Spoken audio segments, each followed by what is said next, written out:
Canada has a really great reputation abroad as a place where land flowing with milk and honey can really make a life here.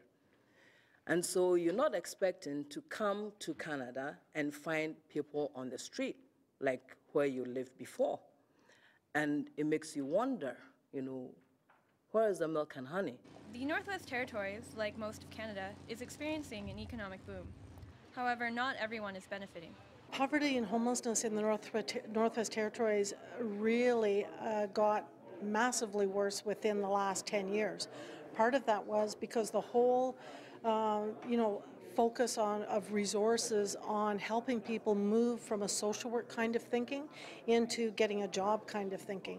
So people who really were disabled or, had 6 kids and it was foolish for them to go to work because they could never afford childcare in a million years, they really didn't count in that system.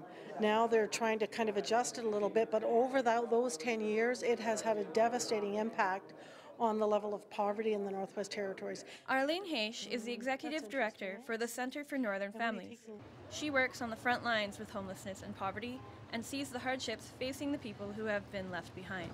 It's very painful when you realize that people in the Northwest Territories, as cold as it can get, with bunches of children, are directed by government agencies to camp at the campground in order to qualify for low-income or subsidized housing. That's a sad statement on where things are at in the Northwest Territories. The woman being referred to here is Eileen Coy. Coy is a single mother of 6 who has been forced to live at a Yellowknife campground in order to qualify for low-income housing. She has family in the nearby community of Deda, but has been told that she has to be living within Yellowknife city limits. The thing is, housing, they said I couldn't get a place unless I be staying in town. And so this is where I'm staying at, in a tent. It is not a good time of year to be forced to live in a tent. It's kind of cold at night for us and for my kids, and winter's going to be around soon. At a forum on poverty hosted by Western Arctic MP Dennis Bevington, discussion centered around people like Coy. Homelessness in the north is largely invisible. We have no subways, no all-night transit, no all-night diners. We do have temperatures that fall below freezing at night for 8 months of the year.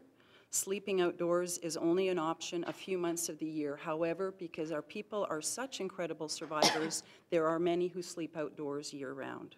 There was much emphasis placed on the role that all levels of government should be playing in order to deal with this problem.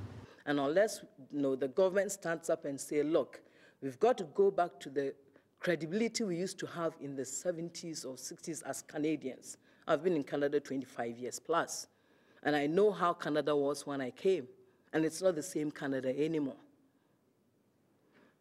And unless we look at that and see how we can go back and really embrace all peoples, from all walks of life, and treat them and look at the poor in our community and help them, we're not going to be progressing. For APTN National News, I'm Jessica McIntyre in Yellowknife.